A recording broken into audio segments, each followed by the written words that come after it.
오늘 이 시간 우리는 베드로전서 2장 1절로 3절까지의 말씀을 가지고 맛보았으면이라는 제목으로 함께 말씀을 나누어 보려고 합니다. 요즘 들어 제가 특히 많이 듣는 말이 있습니다. 백 목사님, 화면으로 보니까 살이 많이 빠지셨어요 하는 이야기를 많이 듣습니다. 그 말을 들을 때마다 기분이 너무 좋습니다. 자주 듣는데요, 늘 새롭습니다. 짜릿합니다. 그런데 살짝 묘한 기분이 들 때가 있습니다. 화면으로 보니 라는 말이 마음에 살짝 걸립니다. 살 빠졌다는 이야기를 들었는데 제 머릿속에서는 그 이야기가 화면보다 실물이 조금 못생겼어요 라는 말로 들릴 때가 있습니다. 물론 농담입니다. 그런 의도로 말씀하신 분은 한 분도 없을 거라 믿어 의심하지 않습니다. 어쨌든 계속해서 다이어트를 해나가고 있습니다. 제가 다이어트를 하면서 가장 철저하게 지켰던 것이 한 가지가 있는데요, 바로 식단입니다. 제가 겪은 바로는 다이어트의 성공의 8할 정도는 이 식단에 있었던 것 같습니다. 제 시간에 깨끗한 음식을 정량으로 섭취하는 것이 제가 바로 첫 번째로 지켰던 원칙이었습니다. 그런데요, 그렇게 살다 보면요, 성격이 나빠집니다. 대인관계도 나빠지는 것만 같습니다. 약속 잡기가 굉장히 어렵습니다. 식단을 지켜야 하니 외식 메뉴 선택하는데도 제한이 됩니다. 괜히 유난 떠는 것 같습니다. 눈치가 살살 보이기 시작합니다. 아무도 눈치 주는 사람 없는데 저 지레 겁먹고 혼자 눈치를 보기 시작합니다. 사실 이건 핑계고 맛있는 거 많이 먹고 싶은데 못 먹어서 기분이 나빴습니다. 어쨌든 참았습니다. 그래서 3자릿수에 달했던 몸무게가 2자릿수가 되었습니다. 할렐루야. 그런데요, 곧바로 위기를 맞이하게 되었습니다. 여름 휴가를 다녀오게 되었습니다. 그리고 저는 그 위기를 넘기지 못했습니다. 그동안 단백질 쉐이크와 닭가슴살, 그리고 샐러드, 고구마와 방울토마토, 현미밥 이런 것만 먹다가요, 쌀국수, 버터크림 랍스터, 새우구이, 치킨, 그 유혹을 당하니까요, 이길 수가 없었습니다. 그리고 저는 휴가지에서 다시 몸무게가 3자릿수가 되었습니다. 저울에 몇 번이고나 올라가는지 모릅니다. 그 3자릿수를 확인할 때마다 얼마나 마음이 바닥으로 가라앉았는지 모릅니다. 그 다이어터라는 정체성을 포기하고 먹을 때는 행복했지만 그 저울 위에서 서서 제 몸무게를 다시 확인해 보니까요, 너무나도 마음이 어려웠습니다. 말씀 나누기 앞서서 다이어트 이야기를 왜 이렇게 오래 하느냐 하실 수 있겠습니다. 왜냐하면 오늘 우리가 읽은 이 베드로전서의 배경이 어쩌면 이와 비슷할지도 모르겠다라는 생각이 들었기 때문입니다. 이 정체성을 포기하느냐 마느냐 하는 이야기 말입니다. 이제부터 한번 말씀을 천천히 살펴보도록 하겠습니다. 오늘 우리가 읽은 이 베드로전서 1장 1절과 2절은 이렇게 기록되어 있습니다. 함께 읽어보겠습니다. 예수 그리스도의 사도 베드로는 본도, 갈라디아, 갑바도기아, 아시아와 비두니아에 흩어진 나그네 곧 하나님 아버지의 미리 하심을 따라 성령이 거룩하게 하심으로 순종함과 예수 그리스도의 피뿌림을 얻기 위하여 택하심을 받은 자들에게 편지하노니 은혜와 평강이 너희에게 더욱 많을지어다. 아멘. 베드로는 지금 이 소아시아에 퍼져 있는 그리스도인들에게 편지하고 있습니다. 베드로는 이들에게 왜 이렇게 쓰고 있는 것일까요? 전승을 따르면요, 베드로가 이 편지를 쓰고 있을 때 당시에는 로마에서 거주하고 있었다라고 합니다. 그 로마에서 무슨 일이 있었냐면요, 64년에 네로가 로마시의 대화제를 그리스도인들의 소행이다라고 이야기하면서 대단히 큰 박해를 강행했던 일이 있었습니다. 이러한 교회사 속의 전승과 역사적 배경을 종합해 보자면 이 편지는 베드로가 로마에서 그리스도교에 대한 대박해를 직접 목격하고 나서 그 박해의 광풍이 로마 제국 전역으로 확대될 것임을 예상하고 그 다음에 기록한 것이라고 할 수 있겠습니다. 즉 소아시아의 일대에 흩어져 있는 그리스도인들에게 앞으로 다가올 박해에 대해서 미리 예방하는 차원에서 이야기했다라고 할 수 있겠죠.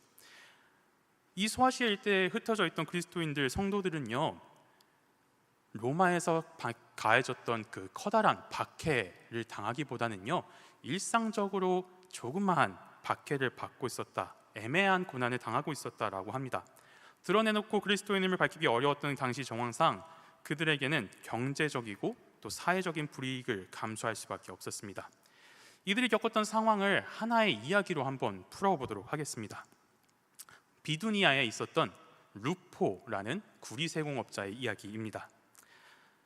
비두니아의 아침이 밝았지만 이 루포의 발걸음은 무겁기만 합니다. 집을 나서면서 마주친 오랜 이웃인 클라우디스가 고개를 획 돌려버렸기 때문입니다. 불과 1년 전 이 루포가 예수 그리스도를 주로 고백하기 전까지만 해도 이 둘은 둘도 없는 친구였습니다. 그런데 갈등의 시작은 지난달에 있었던 도시의 수호신 축제였습니다. 도시의 평안과 또 풍요를 비는 이 축제에서 루포는 그의 가족들과 함께 그 축제에 참여하지 않았습니다. 예수 그리스도를 주로 고백했기 때문입니다. 그래서 이웃들은 그를 신들의 노여움을 사는 자, 도시의 평화를 깨뜨리는 불경한 자로 취급하기 시작했습니다. 인사를 건네도 돌아오는 것은 싸늘한 침묵과 경멸 어린 눈빛뿐이었습니다.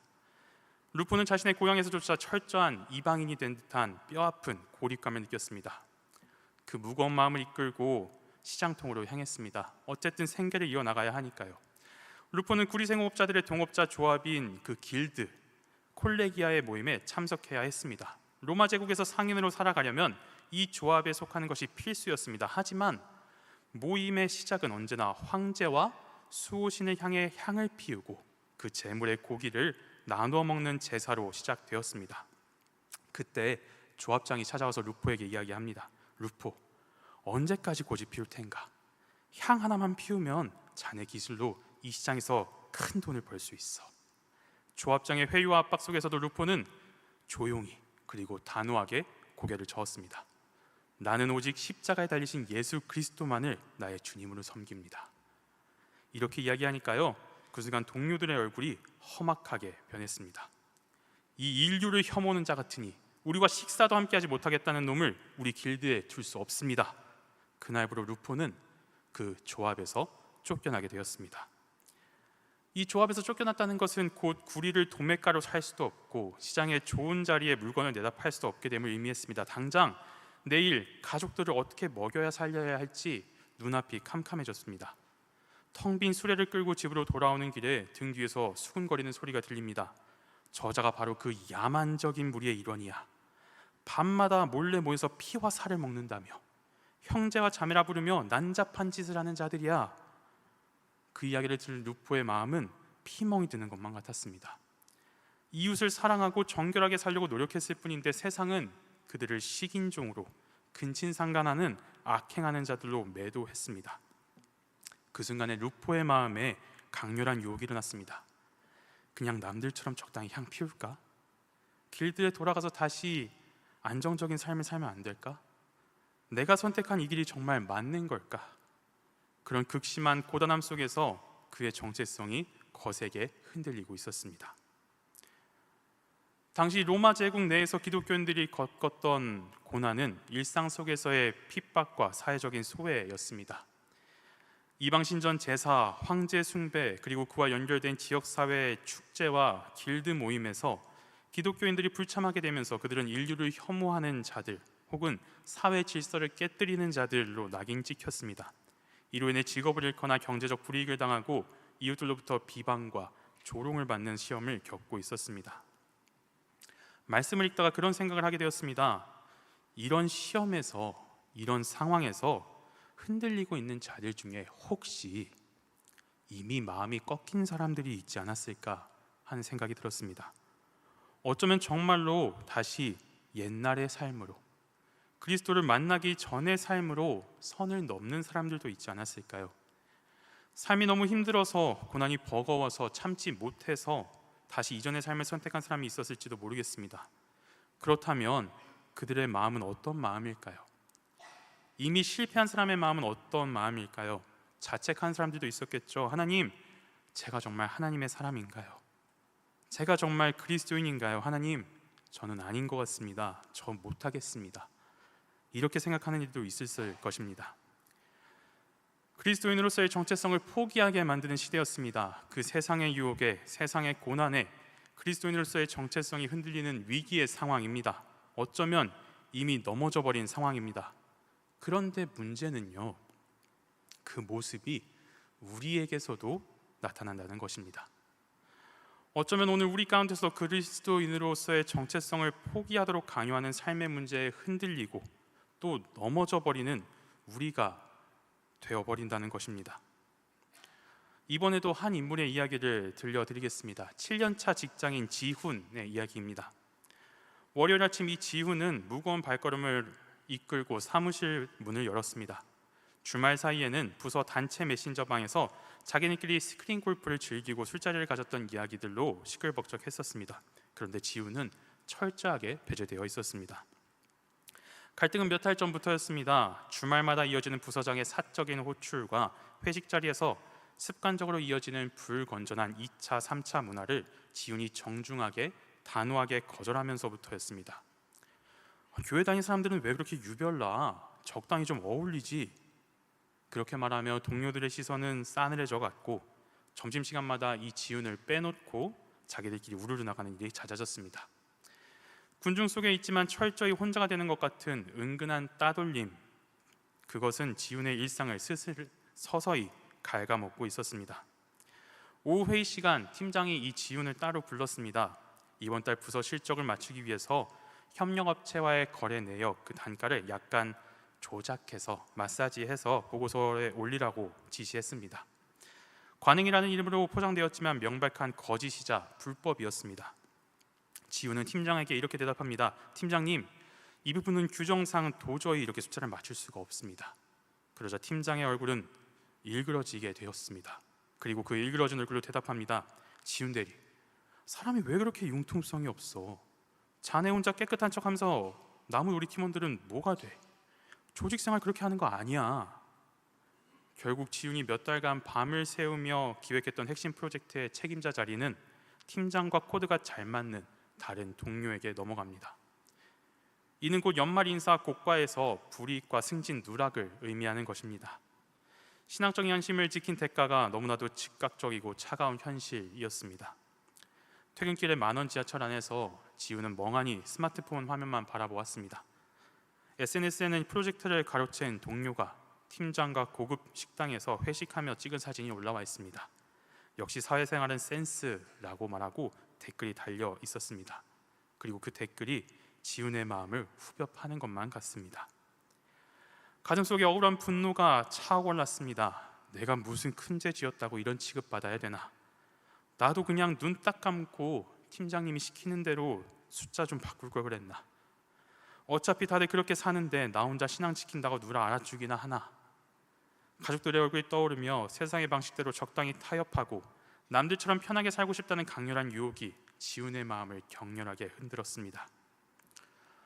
여러분이 이 지훈이라면 어떻게 선택하시겠습니까? 여러분의 삶의 자리에서는 어떤 선택을 하고 계십니까? 차라리 그런 고난에 넘어진 것이라면 이해라도 갑니다. 그럴 수 있다는 생각도 듭니다. 그런데 우리는 심지어 그런 고난조차 없는 상황에서도 넘어지기도 합니다.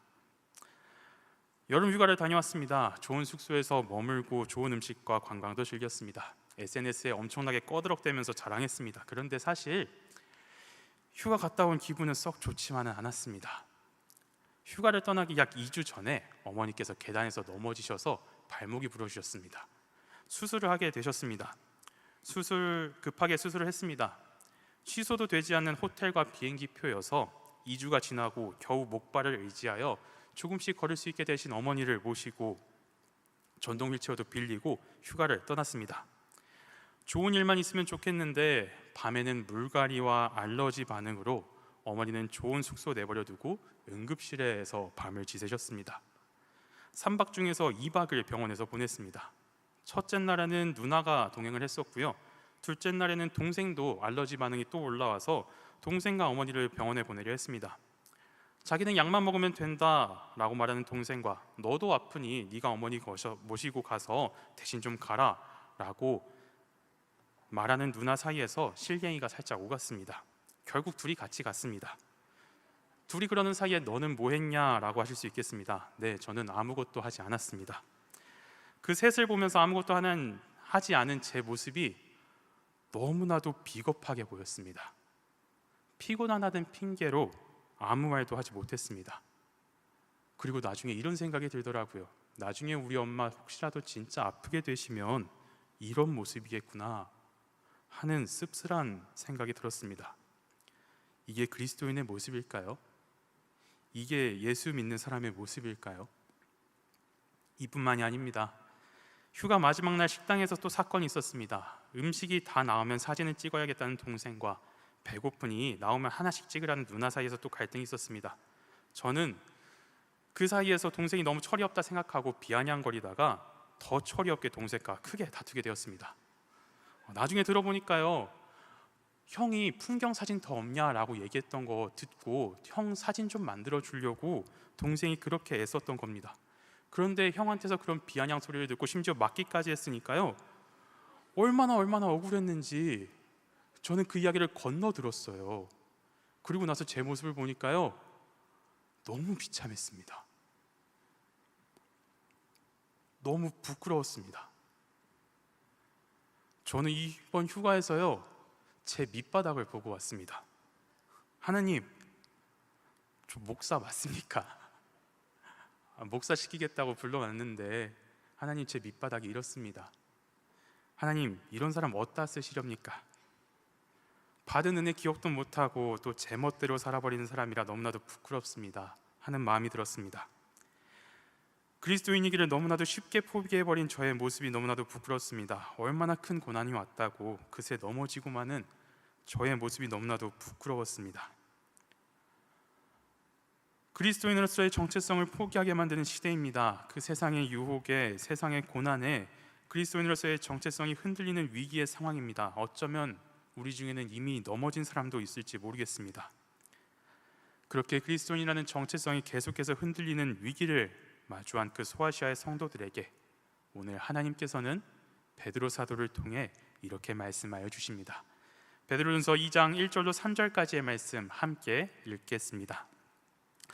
그러므로 모든 악독과 모든 기만과 외식과 시기와 모든 비방하는 말을 버리고 갓난아기들 같이 순전하고 신령한 젖을 사모하라.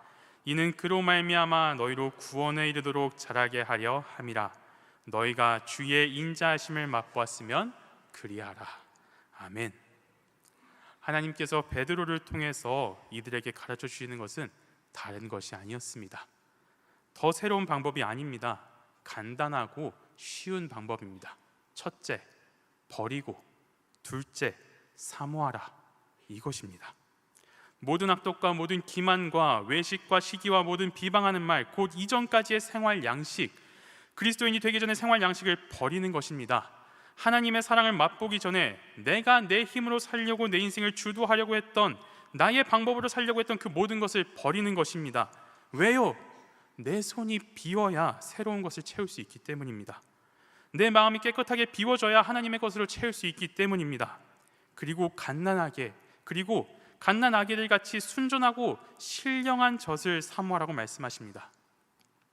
갓난아기에게 있어서 어미의 젖은 무엇이겠습니까? 유일한 생명줄입니다. 이것밖에 없습니다. 다른 것이 없습니다. 그래서 그 생명줄을 찾아서 온 힘을 다해 부르짖고 온 힘을 다해 마시는 겁니다. 그 갓난아기처럼 하나님의 말씀을 사모하라는 것입니다. 예수님의 말씀을 사모하라는 것입니다. 그로 말미암아 너희로 구원에 이르도록 자라게 하려 함이라. 아멘. 그 하나님의 말씀으로 내 안을 가득 채울 때, 그 예수님의 말씀으로 내 안을 가득 채울 때 그 말씀이 나를 움직이고, 그 말씀이 나를 생명길로 이끌고, 그 말씀이 내가 생명을 선택하게 만들어주기 때문입니다. 그리고 베드로는 이렇게 덧붙입니다. 3절 말씀입니다. 함께 읽겠습니다. 너희가 주의 인자심을 맛보았으면 그리하라. 아멘. 저는 이 말씀이 너무나도 은혜가 되었습니다. 이 말씀 앞에서 눈물 흘리면서 계속 멈춰 있었습니다. 베드로가 전하는 이 말씀보다도요, 베드로의 상황이, 이 편지를 기록하고 있는 베드로의 상황을 생각해 보니까요, 정말 큰 은혜더라고요. 이 편지를 기록하고 있는 베드로의 상황이 어떤 상황입니까? 그 역시도 그리스도인으로서의 정체성을 포기하도록 강요하는 그 위기를 겪어보지 않았습니까? 그 위기를 잘 대처한 사람도 아닙니다. 그 위기에 걸려 넘어진 사람입니다. 당신 예수와 함께 있던 사람 아닙니까? 하는 그 질문에 3번이나 예수님을 부인하지 않았습니까? 나는 그런 사람 모릅니다. 나는 당신이 대체 무슨 말 하는지 모르겠습니다. 나는 그를 모릅니다. 이렇게 예수님을 부인했던 사람입니다. 그런데 그가 맛보았던 주의 인자하심이 무엇입니까? 그를 다시 찾아오셔서 그에게 조반을 차려주시며 네가 나를 사랑하느냐 물으시는 그 예수님의 인자하신 사랑이 있지 않았습니까? 베드로는 그 인자하심을 맛보았습니다. 그를 오래 참아주시고 사랑해주시는 그 사랑을 맛보았습니다. 그를 내치지 않으시고 못자국 난 그 손길로 다시 한번 그를 찾아주신 예수님의 손길을 만났습니다. 그렇게 베드로는 주의 인자하심을 맛보았습니다. 그리고 그가 어떻게 변화가 됩니까? 그가 성령을 받고 그의 설교 한 번에 3,000명이 회심하게 되는 놀라운 기적이 일어나지 않습니까? 옥문이 열리는 기적을 맛봅니다. 사람이 고쳐지는 기적을 경험하지 않습니까? 그를 통해 일하시는 하나님을 만나지 않았습니까? 하나님의 말씀이 그를 살리셨습니다. 예수님의 말씀이 그를 살렸습니다. 이것이 그가 맛본 주의 인자하심입니다. 그래서 베드로는 그 성도들에게 이야기하고 있는 것입니다. 주의 인자하심을 맛보았다는 것을 기억하라고. 그것을 기억하면서 모든 악독과 모든 기만과 외식과 시기와 모든 비방하는 말을 버리고 갓난아기들 같이 순전하고 신령한 젖을 사모하라고 말하고 있는 것입니다. 몇 번을 넘어져도 상관없다. 하나님의 말씀이 너를 자라게 한다. 얼마나 크게 넘어져도 상관없다. 하나님의 말씀이 너를 살린다. 그러니 너희가 주의 인자하심을 맛보았으면 그리하라. 이렇게 말하고 있는 것입니다. 앞서 예를 들었던 그 루포의 하루를 돌이켜 봅시다. 아침부터 저녁까지 이웃들에게 외면당하고 생계에 위협을 당하기도 하고 억울한 누명을 쓰고 흔들리는 마음을 가진 채로 집으로 돌아왔을 그 루포의 하루를 생각해 보십시오. 어둠이 짙게 깔린 밤에 루포는 인적이 드문 숲속 동굴로 향했습니다. 그곳에는 루포처럼 직장을 잃은 사람들, 불신자 남편에게 매를 맞고 온 아내, 또 주인에게 억울하게 핍박받았던 노예들이 모여 있었습니다. 서로의 지친 어깨를 안아주며 눈물로 예배를 드리고 있던 그때에 장로가 양피지 두루마리를 조심스럽게 꺼내 들었습니다. 형제자매 여러분, 로마에 있는 베드로 사도로부터 우리에게 편지가 도착했습니다. 그리고 장로는 떨리는 목소리로 그 편지를 읽었습니다. 우리 주 예수 그리스도의 아버지 하나님을 찬송하리로다.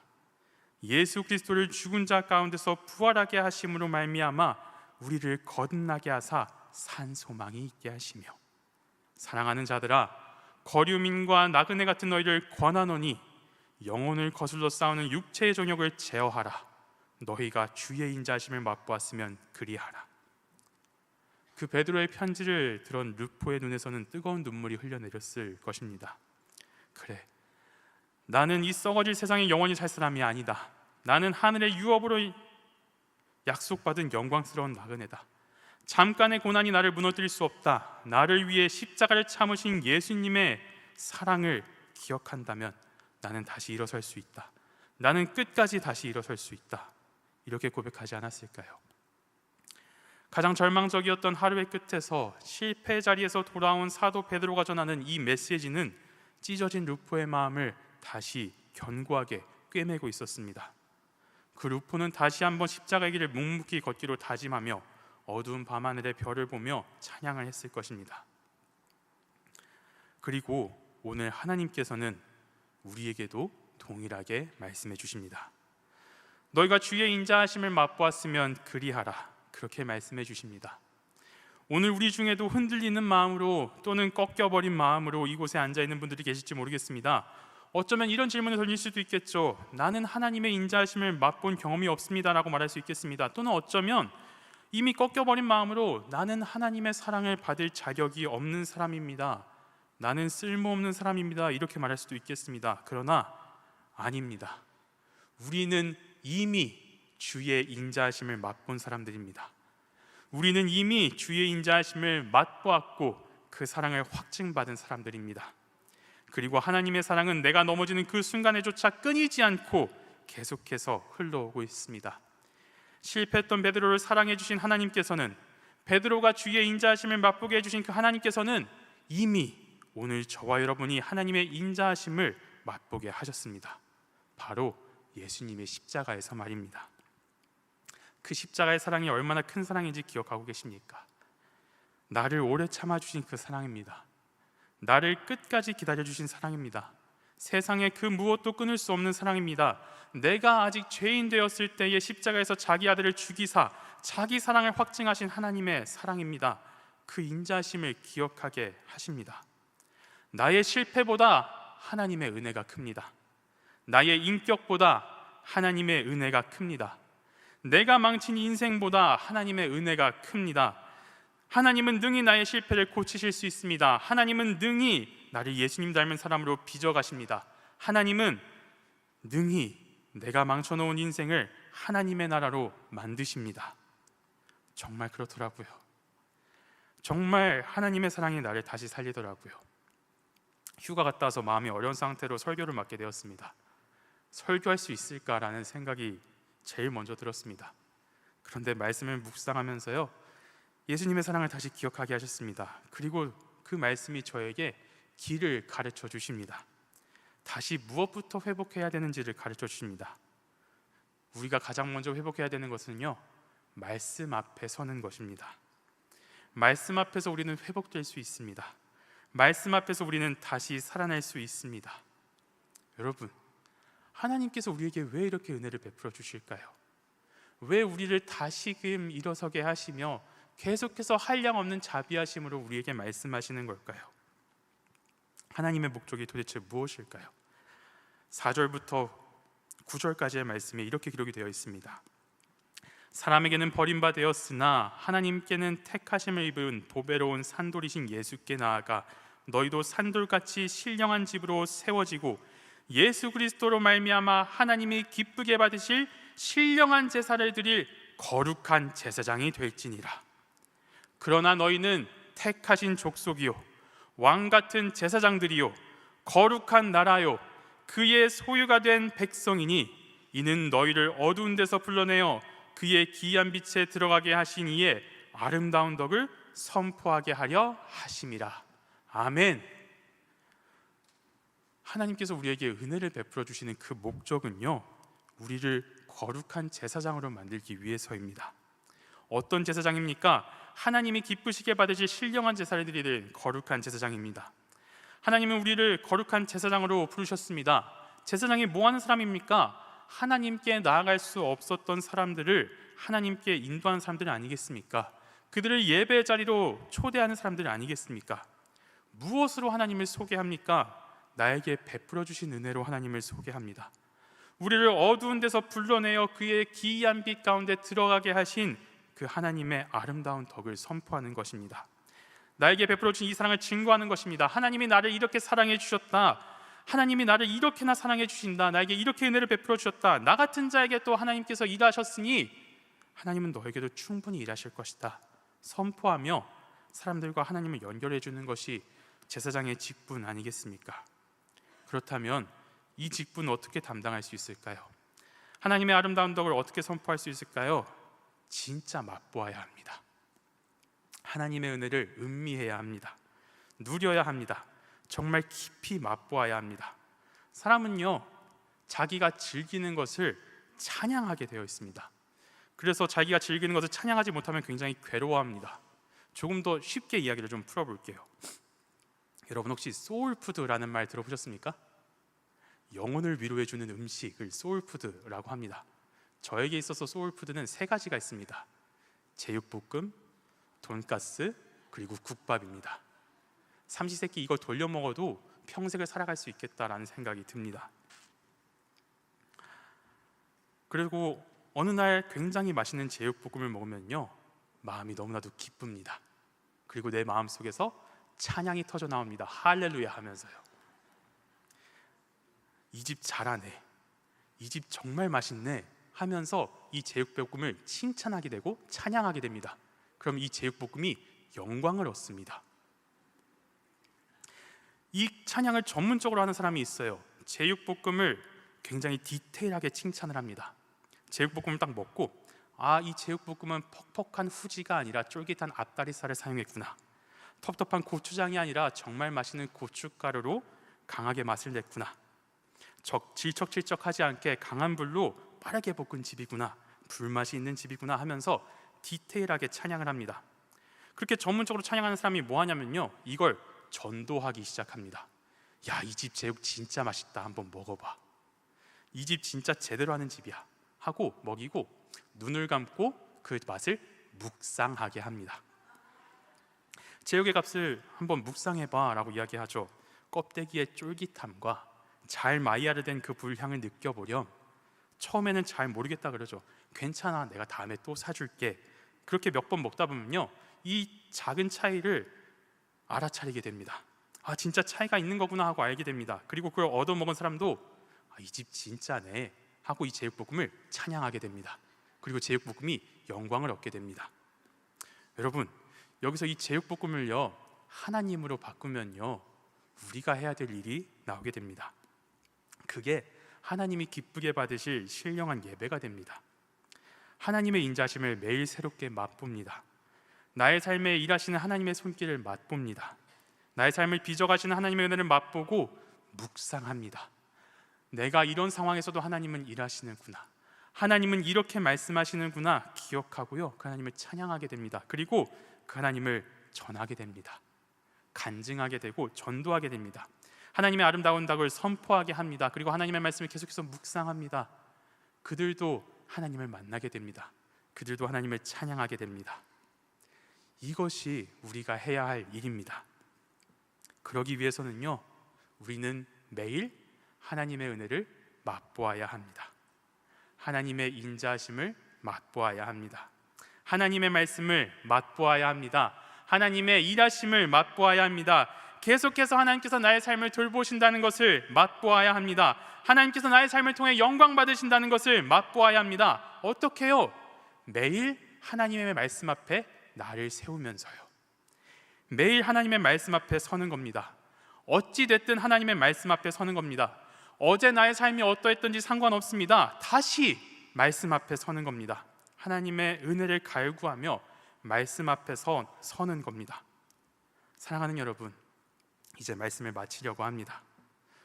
말씀을 나누기 전에 제 휴가지에서 몸무게가 3자리로 늘어났다라고 이야기를 드렸었는데요, 휴가 가기 전에 95kg였는데요 휴가지에서 102kg가 되어버린 거예요. 그런데 여러분, 돌아와서요 다시 아까 말씀드렸던 그 식단 제대로 잡으니까요 오늘 아침에 공복 몸무게가 93kg까지 내려갔어요. 여러분, 믿음도 그렇습니다. 휴가지에서 제 밑바닥을 보고 나서 이 자리에 너무나도 서기 싫었습니다. 그런데 하나님의 말씀 앞으로 나아가니까요 하나님께서 일하신다는 것을 가르쳐 주시더라고요. 생명의 길을 가르쳐 주시더라고요. 그러니 여러분, 하나님께서 행하실 것을 믿고 하나님의 말씀 앞에 설 수 있기를 소망합니다. 그리고 그 은혜를 여러분과 함께 나눌 수 있게 되었으면 좋겠습니다.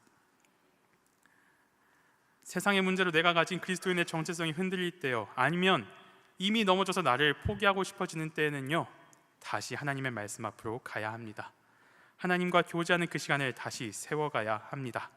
다시 하나님의 말씀 앞에 설 때, 하나님께서 베풀어 주신 은혜를 기억할 때, 하나님께서 나를 살리셨음을, 하나님께서 나를 살리심을 기억할 때 우리의 신앙은, 우리의 믿음은 진정으로 다시 살아날 수 있습니다. 그리고 그 사실을 이웃에게 전할 때 우리 이웃들도 살아납니다. 하나님의 말씀 우리를 살립니다. 하나님의 말씀이 우리를 다시 일으켜 세웁니다. 그러니 하나님의 말씀 앞에 서기를 주저하지 않는 저와 여러분 되기를 진심으로 소망합니다. 함께 기도하시겠습니다. 사랑이 많으신 하나님 아버지, 오늘 우리에게 끝없는 하나님의 사랑을 말씀해 주시니 참 감사합니다. 우리를 다시 살리시는 그 하나님의 사랑을 말씀해 주시니 감사합니다. 그 사랑에 의지하여 다시 하나님의 말씀 앞에 섭니다. 우리에게 베풀어 주신 주의 인자하심을 기억하며 다시 하나님의 말씀 앞에 섭니다. 주님, 우리를 빚어가 주시옵소서. 우리를 다듬어 주시옵소서. 예수님 닮아가도록, 끝까지 예수님 닮아가도록 우리를 빚어가 주시옵소서. 그렇게 우리의 삶이 예수님을 닮아 하나님께 영광 올려드리는 삶이 되기를 소망합니다. 평화를 선포하는 삶이 되기를 소망합니다. 기쁨을 나누는 삶이 되기를 소망합니다. 슬픔을 함께 지는 삶이 되기를 소망합니다. 그렇게 우리의 삶을 빚어가실 아버지 하나님을 믿고 감사드리며 찬양합니다. 우리를 사랑하사 죽기까지 사랑하신 그리고 다시 사신 우리 주 예수 그리스도 이름으로 기도합니다.